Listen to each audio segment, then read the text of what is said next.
He's solid. He's tough. He's yesterday's model, but he's built to last. Gruff and ornery, he prefers actions to words and dislikes to talk for talk's sake. But though he may be rough around the edges, he's still optimistic and upbeat. His name is Ironhide. This is his origin story.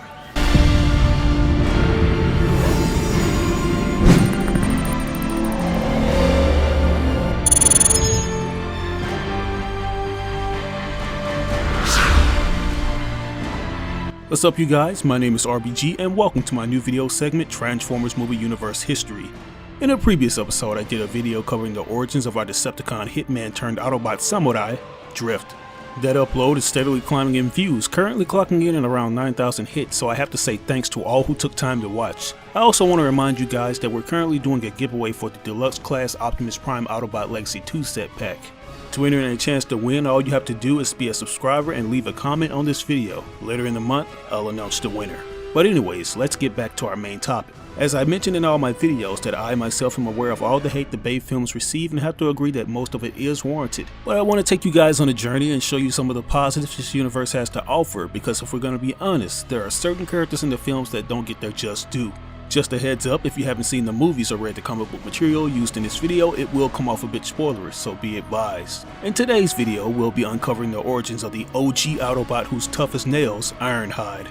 A lot of my subscribers wanted me to do a video on this guy's history, and man, I completely understand why. He just has that it factor that the producers are desperately trying to recapture with some of the newer characters, but you simply can't emulate Ironhide because he's in a league of his own. As he was and still is one of the top normal sized robots whose weapons feature over 10,000 CGI pieces each. That's right, Ironhide's guns alone have more pieces than some of the other Transformers. Hell, that's enough pieces to make up a small CG village. Now admittedly, I was not a big fan of Ironhide's cosmetic change or new voice actor. After I heard the announcement that he would be in the starting lineup of the first film, I was hoping that Michael Bay would allow Peter Cullen to reprise his role. And I can imagine that the die-hard fans were as upset as I was that the studio decided to go with a jet black design instead of his traditional red one. I mean, these were some of the core essentials that made him so popular. When asked why characters like Optimus Prime didn't mirror more of his classic G1 colors, Michael Bay explained that the flames made his design look cooler, implying that they looked like ribs when he transformed from his vehicle mode. He went on saying that the color red just doesn't photograph well in modern films, so the heads at Hasbro had to compromise by making his chest red at the base of the flames to maintain the essence of Optimus being a red truck while still making it easy to shoot. Of course, we know that Michael Bay says a lot of things he ultimately ends up contradicting, as he would later feature fully red Transformers like Dino, Sentinel, and Wasp in future films. But I quickly got over these drastic changes once I saw our Cybertronian Dirty Harry in action. For the most part, the design team did an excellent job with his newer yet familiar look. What they managed to do was keep his traditional helmet while brilliantly adding some extra details. If you look close enough, you'll notice the deep scar that extends from the top of his head all the way down to his right eye. It gives the viewers an idea of how battle-tested he is and a further emphasis of his age. Essentially, his battered-up body tells a story, and over time I've actually grown to appreciate that level of detail. I feel like these changes were somewhat mandatory because let's just face it, G1 Ironhide was technically Ratchet with a different head and coat of paint. Besides the new look, I've also come to appreciate Jess Harnell's voice for this version. He manages to emulate Peter Cullen's performance while adding that realistic gravitas to the character. Punk-ass Decepticon.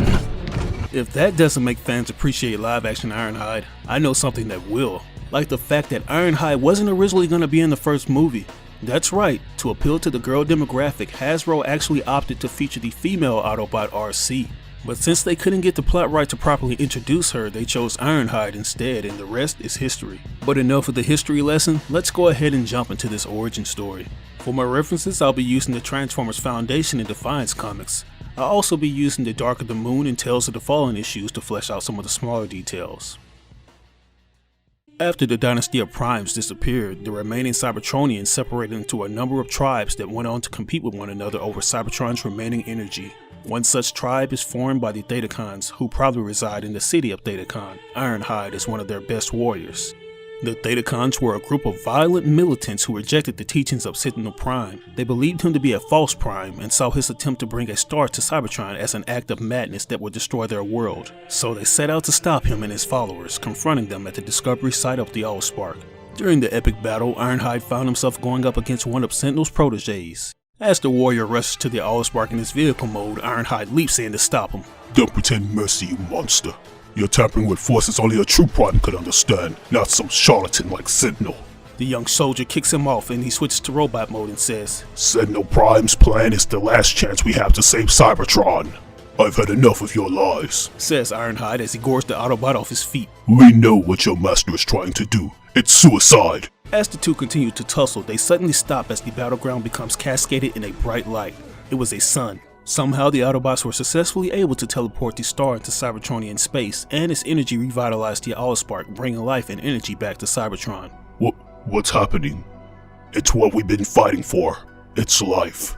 As they feel the newly found energy course through their circuits, both parties lay down their arms. I can feel it. I feel alive, like you said. We were wrong. Your master was right, Autobot. The cube is life, says Ironhide as he humbly bows to the former adversary. Stand up, soldier. My name is Optimus, and Sentinel Prime is no one's master. No Transformers will ever again be forced to bow down to another. But Megatron strongly disagreed with Optimus's pacifist philosophy. Speak for yourself, Optimus.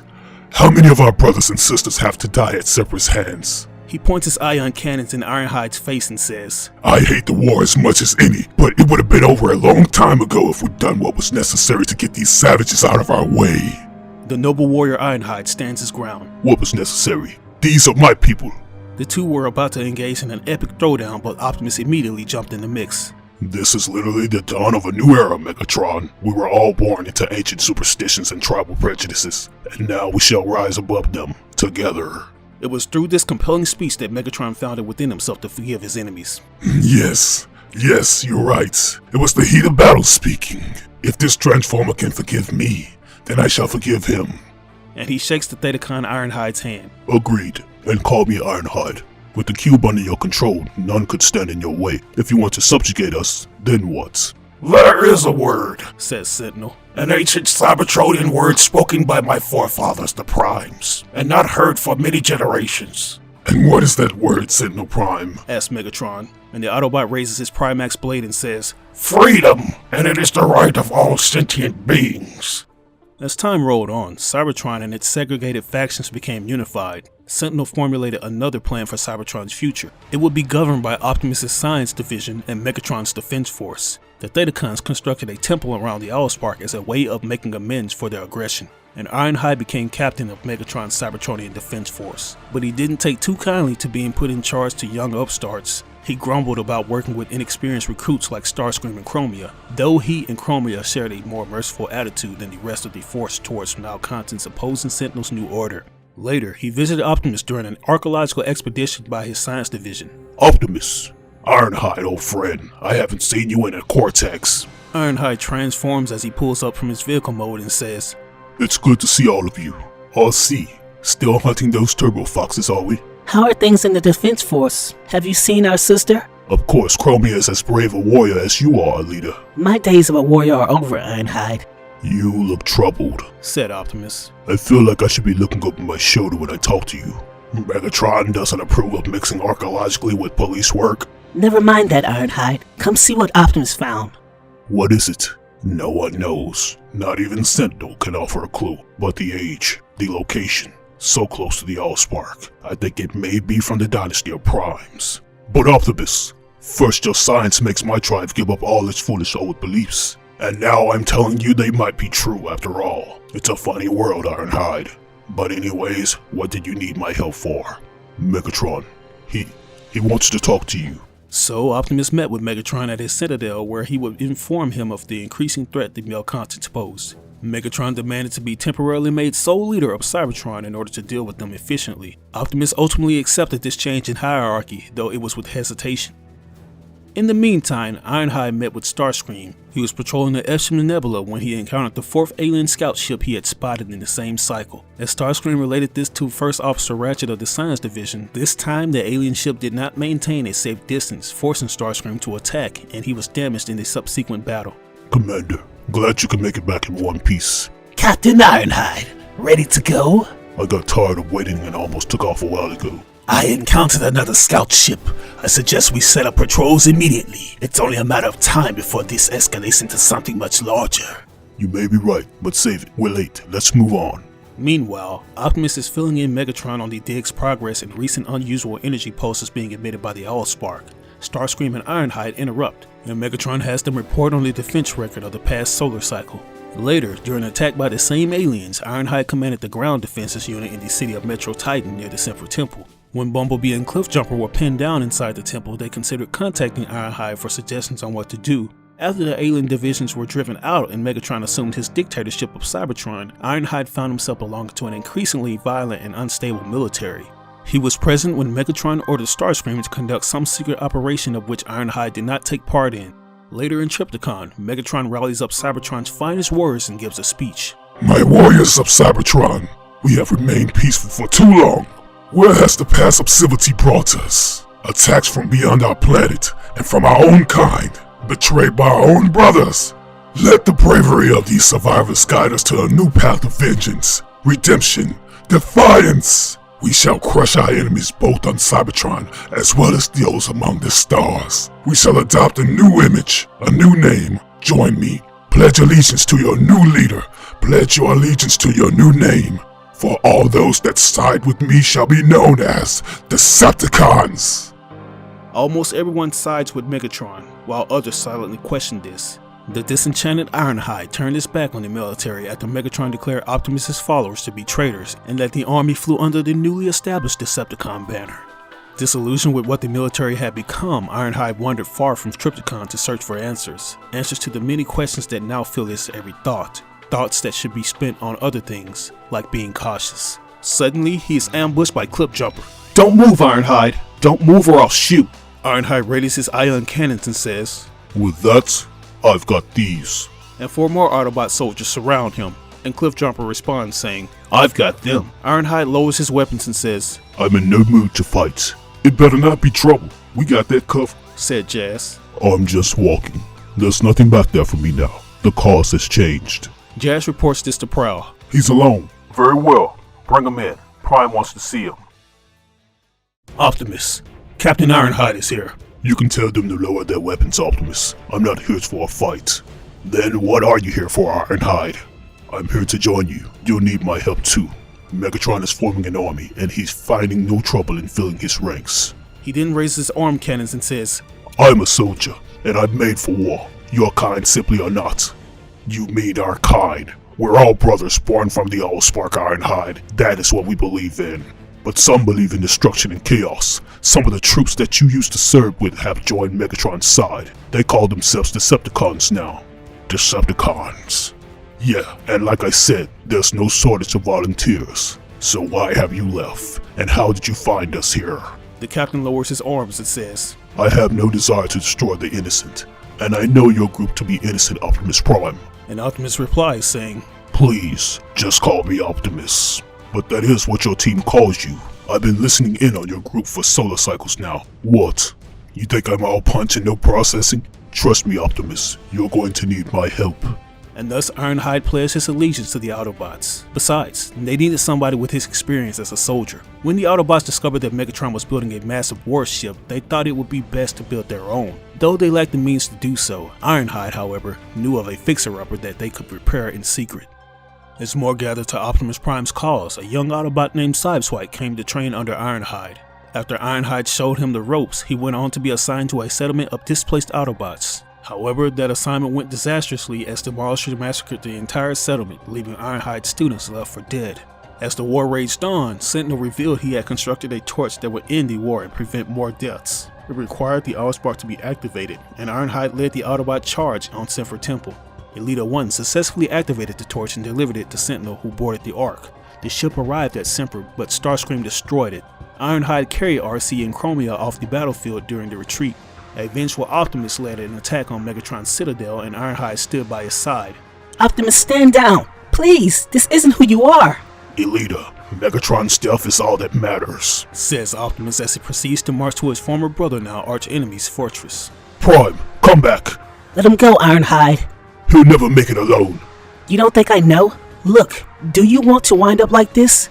Megatron's goading him, and Optimus is falling for it. I know, but he's my friend. So Ironhide follows Optimus as they fight through various traps sought up by the Decepticon High Lord. Prime, I'm with you. What do we do? We destroy anything he throws at us, and we find him, whatever it takes. And the two of them do that and then some, slashing and blasting until they finally arrive to their objective, Megatron's Citadel. As the corrosive rain burns their cybertanium skin, they glare at Megatron. He'll be waiting for us. It won't be easy to get in there. Getting in is the least of my problems. Optimus says as he readies his energon blade. Ironhide, I mean this. Go back to the base with Elita 1. This is my fight. Where you go, I go Prime. Don't let our friendship blind you to what I'm doing. Optimus turns his attention back to the giant fortress and yells, Megatron, face me and meet your fate. And Megatron condescendingly responds saying, Come on out of the rain, Optimus. I'm told it isn't good for you. I'm told it burns. All of a sudden, he dumps a smelting pool of lava and Ironhide jumps in to save Optimus from the fiery rain. Optimus entered the Citadel to confront Megatron alone, while Starscream and Shockwave attack Ironhide. Optimus revealed the attack was a distraction from the death of the Allspark by Wheeljack's Autobots aboard the second arc, and opted to rescue his best friend instead of killing Megatron. Optimus claimed they would take the Allspark aboard the arc as they left Cybertron. But what he didn't reveal to all but a select few was that they were really going to blast the Allspark into deep space to both distract the Decepticons and to buy them valuable time. Ironhide was one of those who followed Prime on the arc to chase after the Allspark, which, unbeknownst to the Autobots, had been locked onto position of a star harvester in a distant star system. And that, my friends, is where we'll have to end our origin story. I hope you enjoyed this in-depth look at our tough Autobot weapon specialist. I personally think the comics did a good job of showing how a somewhat primitive brute like Ironhide can utilize his abilities for good and make a difference. It shows how long he's come not only in fighting, but also why him and Optimus' friendship is well documented.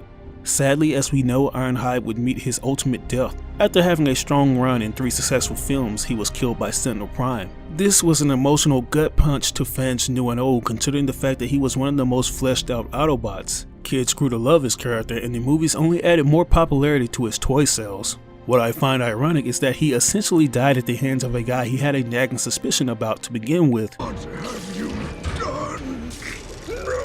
I hereby discharge you from duty. Talk about a kick in the scrotum. Fans are hoping to see him make a return in future films. I mean, he's somewhat already done it through certain Easter eggs in later films, so what's not to say we won't see him showing off his cannons once again. But anyways, what do you think about Ironhide's origin story? Do you find it interesting? Does it help you appreciate the expanded universe that the Bay films have presented? Let me know in the comment section below. As always, I ask that you like or dislike the video. It doesn't have to be a thumbs up, it can be a thumbs down. Any feedback is good feedback and will only help me improve on future content. Before I conclude this video, I just want to announce that I've started a Patreon account. Yes, I know it was only a matter of time.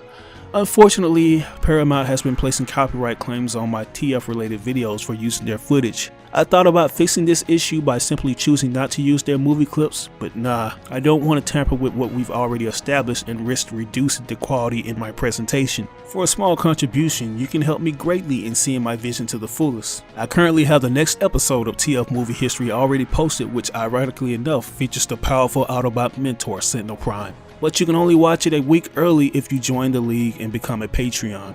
I feel like this is a good move to make because I'll finally be able to dedicate more of my time in producing awesome content without fearing the worst will happen to it. I'll also have a section where I create fan requested content exclusively for Patreons who donate a certain amount. If you find that you can't donate, it's all good. I'm just glad that you're a part of this army and any support counts, even if it's liking the video. But I think I've said enough. Once again, this was your boy RBG signing out on another video. I'll catch you guys later. Peace out.